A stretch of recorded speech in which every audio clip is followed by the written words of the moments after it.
bylaws of Katy. And I just want to briefly go over what some of those changes are. They do two things primarily. The first is changes the terminology for the executive director to chief executive officer. That's an example of one of a number of changes that have been made to have bylaws be in compliance with, I think, a custom or terminology practice that existed through the organization. Another change that was made was to indicate that the chairman will be a member of each committee, and like other members of the committee, will be a voting member of the committee. They've also added, the change has also added non-board members as members to committees to be established by the board of directors. Finally, it clarifies the obligation of the board establishing an executive committee, and it provides for the immediate past chairman of the board of directors to participate in meetings of the executive committee, which I understand to be the current practice, but not have a role as a voting member of the executive committee. And additionally, it provides for a process by which vacancies in the office of chief executive officer to be followed by the executive committee is to be followed. It provides for the requirement of conducting interviews, narrowing the pool of candidates, etc., similar to what has happened in the past, but it clarifies that as being a mandatory obligation when there is a vacancy. And it also indicates in particular that any decision by the board of directors to hire the chief executive officer is subject to the approval of the members. And in addition, it allows the board of directors to delegate to the executive committee other tasks that it seems that it feels to be appropriate. So it clarifies the selection process, it updates terminology, and it makes clear in terms of the operation of committees who is participating, and in particular what the executive committee must do, as opposed to being optional. And I don't know if there's any questions about those, but I would recommend that today at your meeting, since it's been properly advertised and noticed, that you can adopt the amended bylaws, the restated bylaws. So would we do that just under other business on the agenda? No, you would do that under item 2 of this meeting agenda. Oh, I see. Okay, so in part. Correct. Sorry, I was jumping ahead. Are there any questions on the amendment? No, I'm fine with it. I would just, I was wondering, Keith, would it be possible, as you highlight different items here, the changes that were made, for you to perhaps prepare a summary of the changes for the board of directors? Certainly. I'll provide that summary, and I'll also provide the red line version of just those pages that include those changes, so they'll relate directly to those changes after that. Very good. And just for background, I did provide a copy of the revised version. It was not annotated in that manner, but it went to the executive committee. They did review it. But the rest of the board should also. And new copies, of course, once approved, would be reproduced and inserted into the board member manual that we all have. Good. Right, I will give you 2 copies to be signed, and you can sign on the last page of each copy. I would recommend that you keep one, and that one be sent to the board of directors. Okay. Is there any other questions regarding the amendment to bylaws? Could we make you responsible for keeping our copy? I'll do my best. We've searched a couple times for the most up-to-date version, something. Okay, is there a motion to approve the amended bylaws? I'll move for approval. Is there a second? Second. Any additional questions or comments? All in favor, say aye. Aye. Aye. Motion carries. Keith, it's my understanding that we need to adjourn this piece of the meeting. Yes, you do. Do we have a motion to adjourn? Yes. We're adjourned. Okay, I will call the order now. Call the regular portion of the finance meeting. Is there any public comment? Thanks, Keith. Hearing none, we'll move on to the topic for discussion today, which is GIS open data. Justin Smith and Mark Matthews. Yes. Jennifer. So, if you don't mind, I'll just take here, so I'm going to be doing some Thanks. stuff on the computer. So, to begin, I would like to review our current data sharing policies. And at the moment, we do not have a license agreement for our GIS data. We used to have a license agreement, and I believe around 2008, 2010, Ed Short, when he was a solicitor, he reviewed our license agreement and got rid of it because he determined the right to know law superseded that. So we no longer have a license agreement. When we put GIS data out there, it is out there. There's no restrictions on use. The property mapping department and assessment processes data DVD sales, and in 2018, they sold $1,850 worth of GIS data DVDs.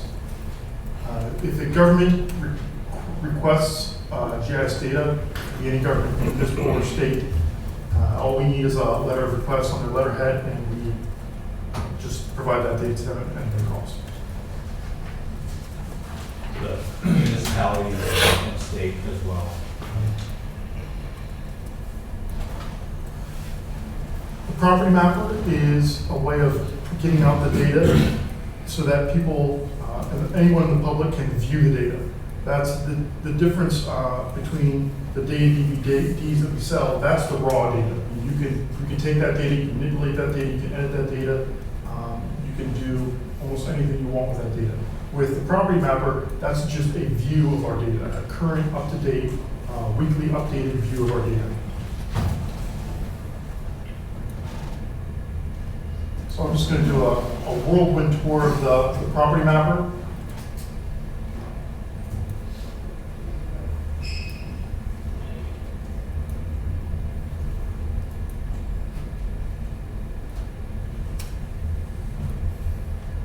So we have our disclaimer here. Information purposes only. We update all the data every Tuesday evening. So if you like, you can come in here and just type in any address, and you'll be prompted. You click on that address, and you'll be zoomed right to that with some information, your CAM information, your valuation, address, parcel identification number, owner, year built, and some other assessment attributes. You can print that. And when you print, you'll be able to, the first page will be a map, and the second page will be all of this attribute information that is corresponding to your selected parcel. That's not good. Just do that. We have imagery associated with all this, so you can go to a section of the county where you can actually see changes in imagery. Some parts of the county haven't changed in 20 years.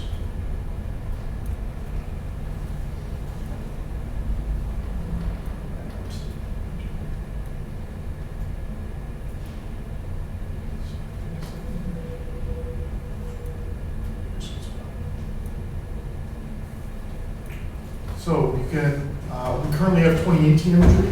This is imagery that PEMA has provided to us at no cost. This is 6-inch resolution, and it's sort of the beginnings of the Commonwealth's attempt at data sharing, sort of their quid pro quo. They provide us with imagery, we provide them with other data sets. We have 2016 imagery. This is the 2016 imagery, the 2012 imagery, and the 2008 imagery was flown by pictometry. The county purchased those flights. And we'll be having some discussions in the upcoming months about what our imagery plans are moving forward. Because if you look at the dates for imagery, we had a flight 2008, 2012, 2016. Our next logical flight will be 2020, going off that 4-year cycle. So we're going to have some discussions about what our plans are moving forward with that. But we have pictometry integrated into the property mapper, where you can look at the oblique imagery. Right now, we're looking at ortho imagery, which is a straight down view. Click on, as you use this widget, you can look at the side, a side view of the imagery from all 4 cardinal directions, north, south, east, and west. This is very helpful for our assessors to help them look at properties without having to do field visits every single time.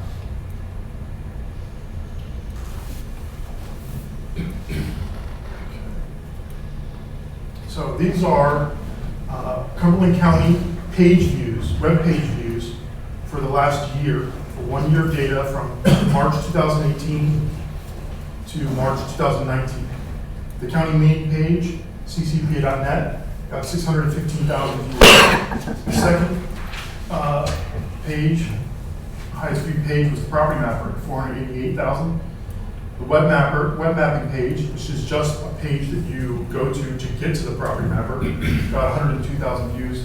And public records, 50,000 views, and all other county pages, less than 50,000 views for any year's time. So the public wants to see the map. The public wants to see parcels. GIS is a highly in-demand product. And these web maps that we produce have made the GIS department and the property mapping department more efficient, as we don't have to make as many maps, and we don't have to serve as many data requests. Because if you just want to look at information for a single parcel, you can use the property mapper. It's very efficient. In fact, we use the property mapper just to look up parcels in our own department instead of opening up the desktop software, because the property mapper is so much faster just to look up something real quick. But we have to remember that the property mapper and most web mapping applications are just a view of the data. It's not the actual data. Just all you can really do is view the data. In 2014, the state created the Geospatial Coordinating Board within the Office of Administration. The Geo Board has developed a standard agreement to facilitate data sharing between government entities and other kinds of data owners. I've provided you with a copy of that agreement. It's 4 pages with a signature page at the end.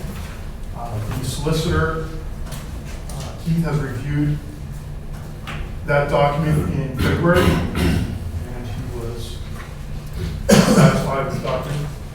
So that is the document that I'm asking you to consider signing off on to help us with data sharing across all government entities. It's really what the Geo Board has been asking us for counties to sign off on this document to help us share data in the future. We'll talk about, we'll get right into that, what kind of data we're sharing and why we're sharing it. And this will be on the agenda for Thursday for discussion and then for approval on Monday.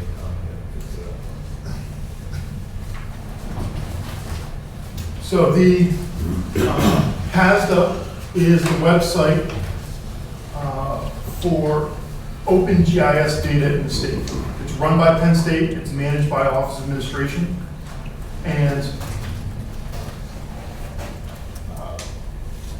the Geo Board has been working to identify 12 base mapping themes. So here are the 12 base mapping themes, and they've identified county GIS as the desired source for 4 of them: transportation, roads, structures, which are address points, land use, and tax parcels. So I'll just go to this PASDA website, and they have a base map. You can go to tax parcels. So they've begun to map of county tax parcels for the state. And this is really the sort of, this is really the end state of these data layers. They want, the state geo board wants statewide base maps for all of these themes, and they want counties to be the sources of these themes. So as we move forward,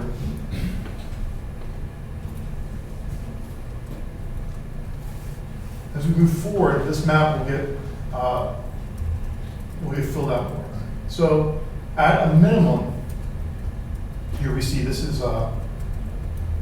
Juniata County and this is Mifflin County. And at a minimum, all they're really asking for is the parcel geometry, the line work itself, and the PIN number. That's at a minimum their request for the tax parcel data. You can see here we already have some counties around us who have shared their data. Dauphin and York counties already participating in this program.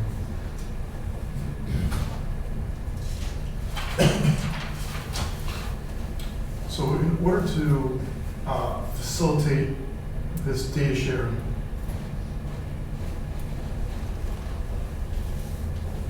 we propose an open data portal. So this open data portal will be placed, and I'll show you some examples of some open data portals in a minute. But it would be a place where the public can go and view data and also download data free. As I said before, the geo board is requesting parcels with line work and PIN at a minimum. We can go further than that if we would like. Roads, address points, structures, fireboxes, PSAP boundaries, all these are required next-gen 911 layers. So PEMA is already working with counties to map PSAP boundaries, but in the coming year, they're going to want address points, roads. We've already provided address points and roads to PEMA before, but they really haven't done anything with them. Later this year, they're going to be doing a statewide gap analysis, where they will be looking at the state of our data and where our data needs to go to be able to route 911 calls for next-gen 911 through spatial call routing. So this gap analysis that we'll do, they're hiring a vendor that will work with counties for outreach and communication and data remediation to get to that level that we're going to need to get our GIS data to. And then also serving out other data sets. The data that we will not be sharing would be municipal-owned data, like zoning data or MS4, and then public safety protected data, like dams or hazmat facilities, things like that. So there is an open data PA site. This is a Governor Wolf project initiative where he wants to put as much open data out there as possible. And these are counties that are currently have open data sites. I'm going to go ahead and go to York County.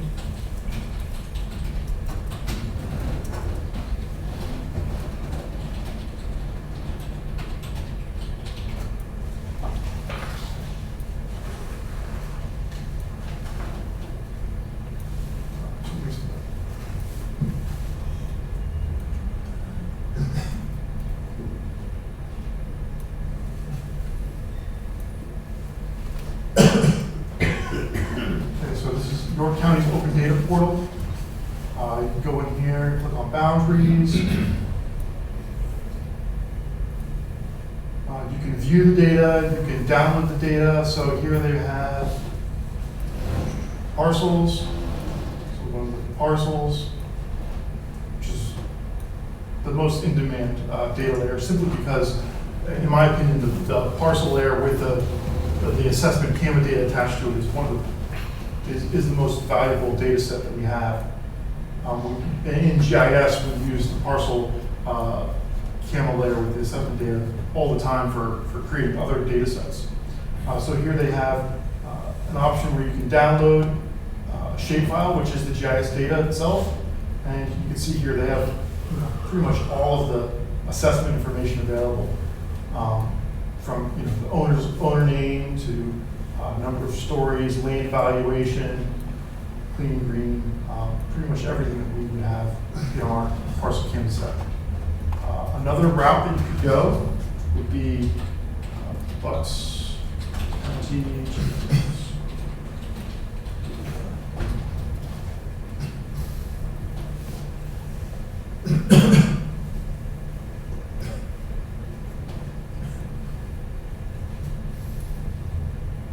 So Bucks County was not participating in this, has not yet, of course. There's just lots of counties that have not yet, or simply have not yet participated in this, and are moving towards that statewide base map for parcels. But if you look at Bucks County's open data site,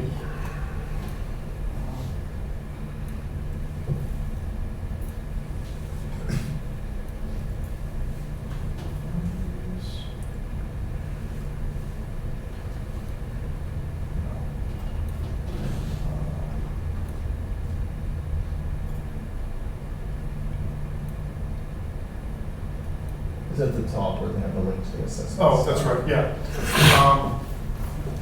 That's right, it's not here. Because they still have their parcel data behind a paywall. They have an open data site where they're serving everything else out, but they have their parcel data behind a paywall. So there's options. You don't have to go the full, you don't have to jump into the deep end. But these open data portal sites serve as the county's source for a statewide base map. We don't need to do any additional work to ensure that the state has updated base maps if we go down this portal route. We won't need to make sure that the state always has our most up-to-date data every week. If we're updating our open data portal site, and the state can just hit that all the time to consume our data and get updated data. So that it's sort of an efficiency. It's an efficiency gain for GIS, not constantly serving out data to those that need it.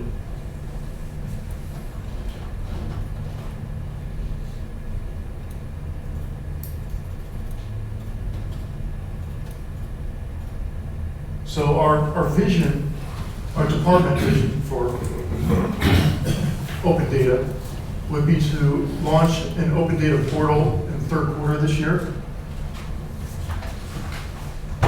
And then beyond that, we would like to develop a map change reporting portal, which would be a website that you could log into. We would manage the users for that.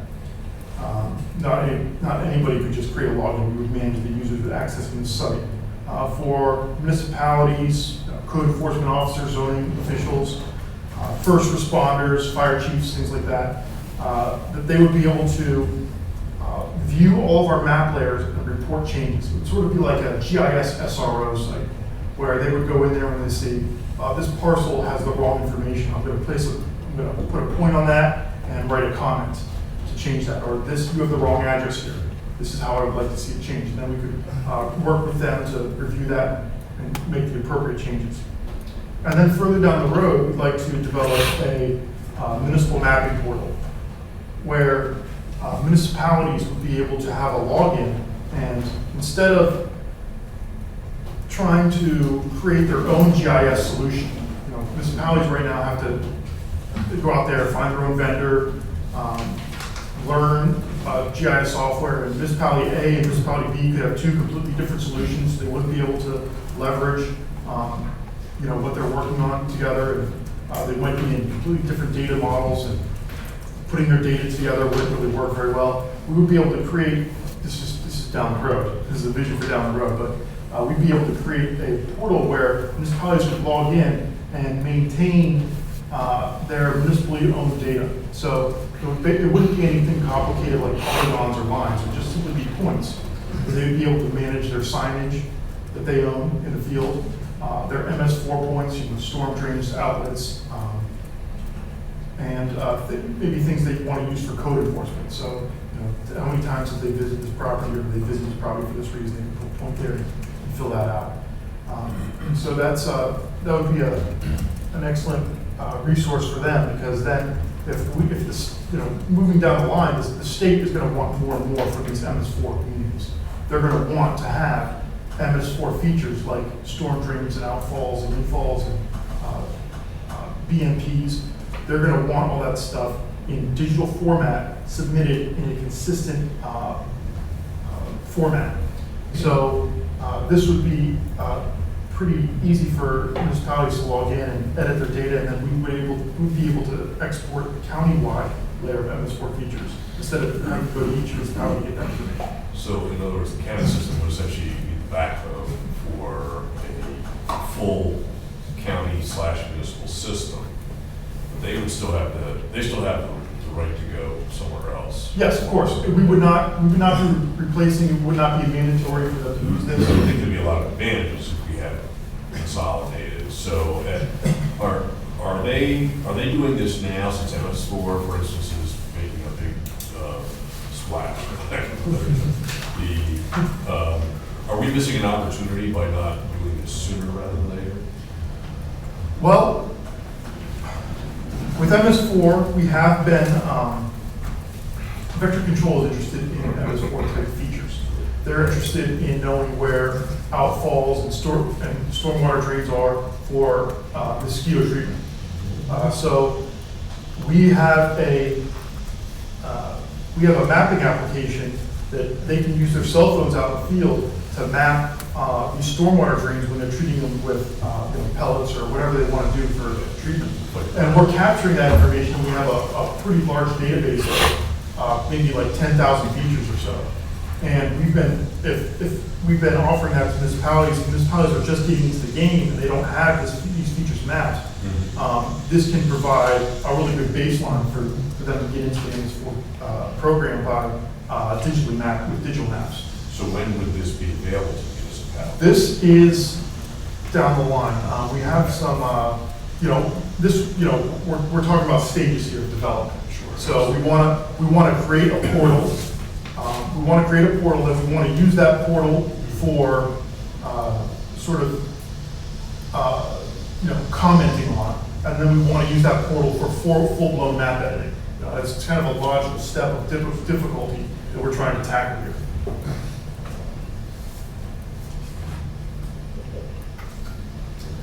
So, Justin, how long does it take to create each one? And do you have like a time frame? Well, we have some staffing limitations for accomplishing 2 and 3, which we've been trying to talk to you with. This is really an expansion of GIS services, Right. so that's something that needs to be considered. So that's the major constraint to allow the schedule. Yes, Maybe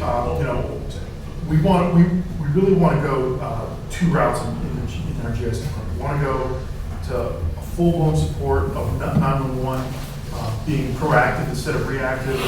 That takes a lot of commitment, especially with the next gen 911 requirements coming down the line.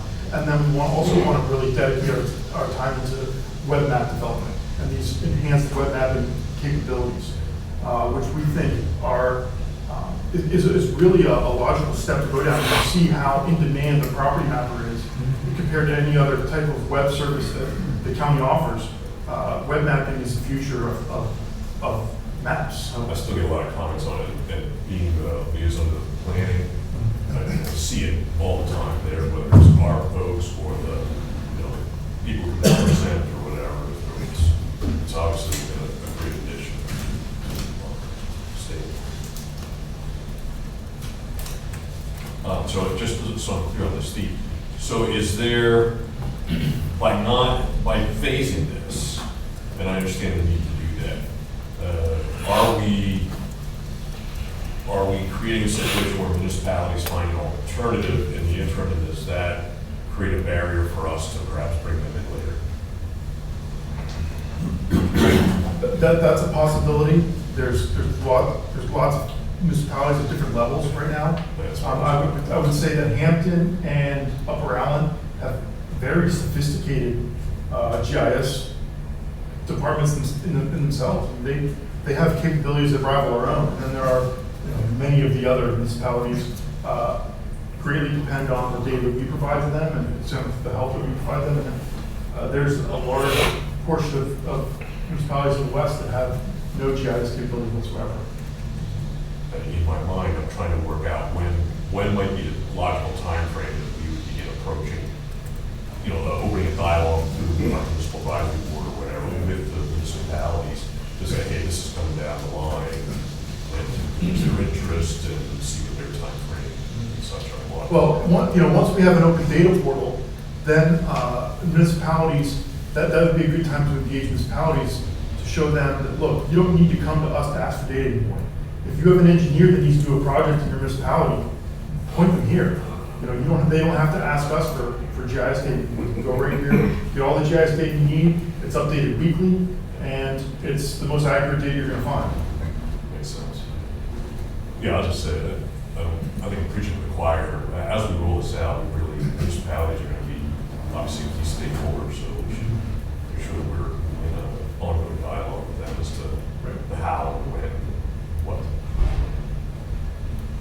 I'm sorry, go ahead. That was it.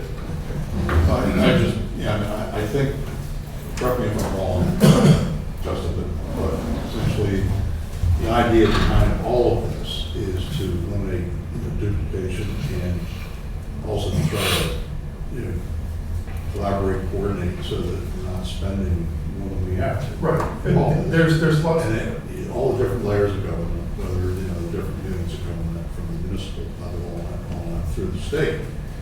So, you look at the 2018 flyover data, that was done by the state, right? Yes. In terms of what we got there.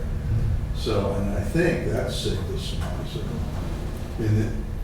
whatever we can do, again, to collaborate and, with our municipal partners, so that, East Pennsboro or Hampton Township maybe doesn't have to spend as much as they're spending, and we can all kind of share the cost together. That's what this is all, pretty much all about. Yep. Okay. Yeah, so there's many benefits to open data.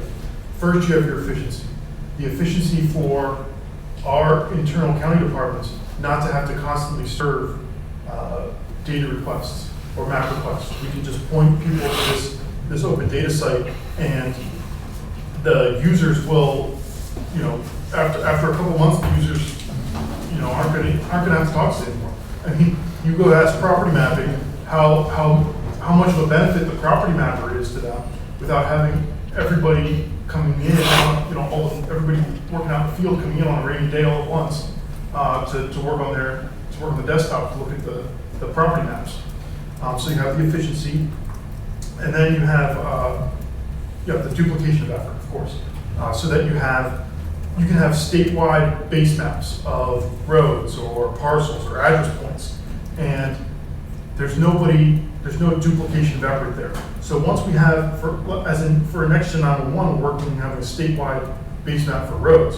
Once we have a statewide base map for roads, then PennDOT can consume that statewide base map from locally sourced authoritative data sources, county GIS, and then they can develop their road networks off of that. So that PennDOT doesn't have to go down through and figure out what every township road is. They can just consume that. So there's a benefit there for duplication of effort.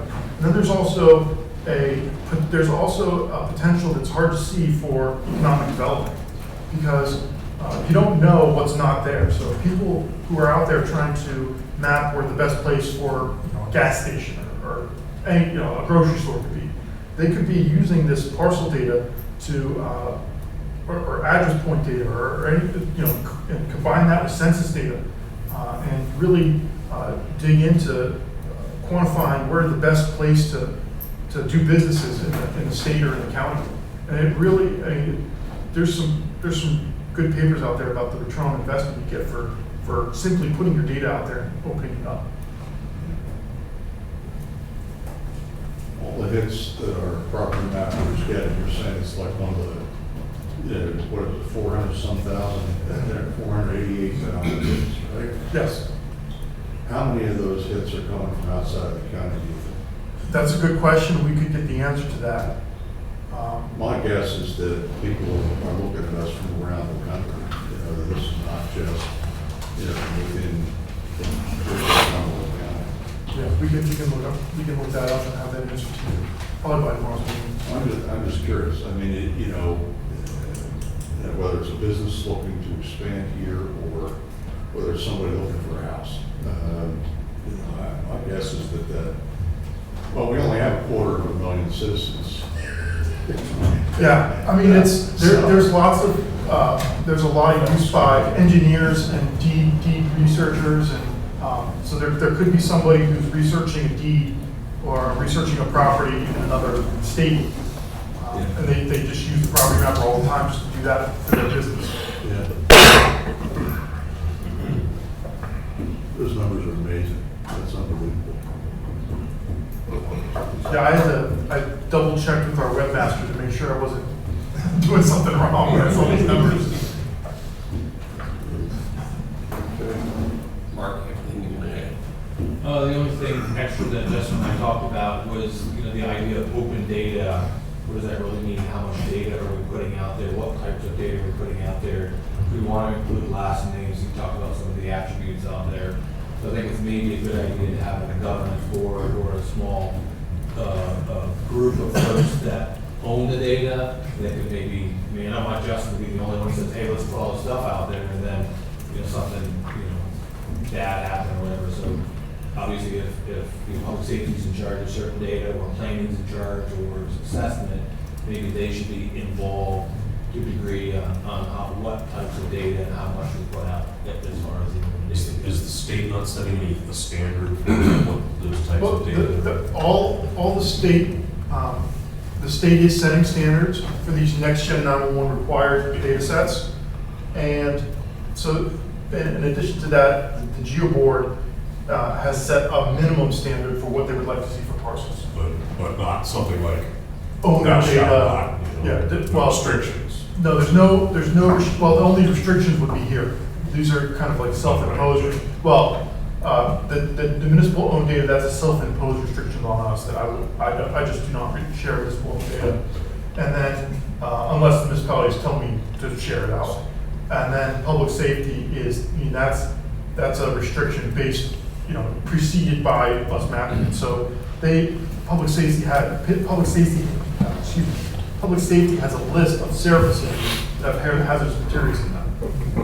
That list already can't be shared out. We go ahead and map it, so by us mapping it, we're kind of enhancing that data set, but that data set still follows the rules of that parent data set that it should not be shared.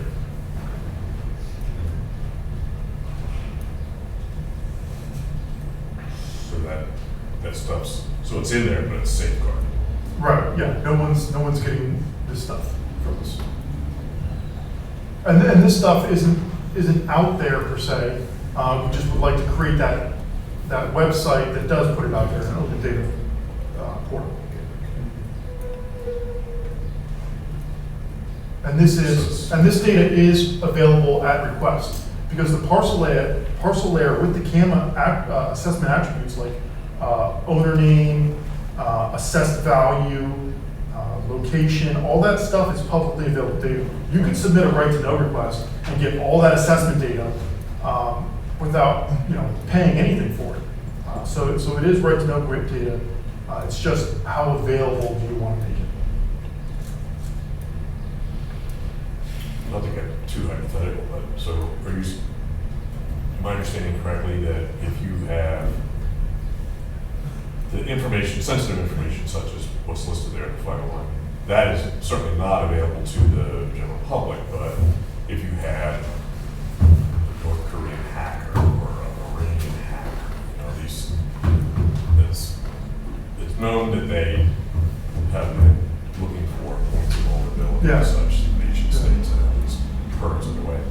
That information is not there for them to get, or? No, it's not. It's really not accessible to a hack. I've had Darren in our IT department come to me and say, you know, there's people out there trying to do SQL injections on you. And I don't know what a SQL injection is. Apparently, it's somebody trying to actually hack our database, and for whatever reason, and they just can't get through.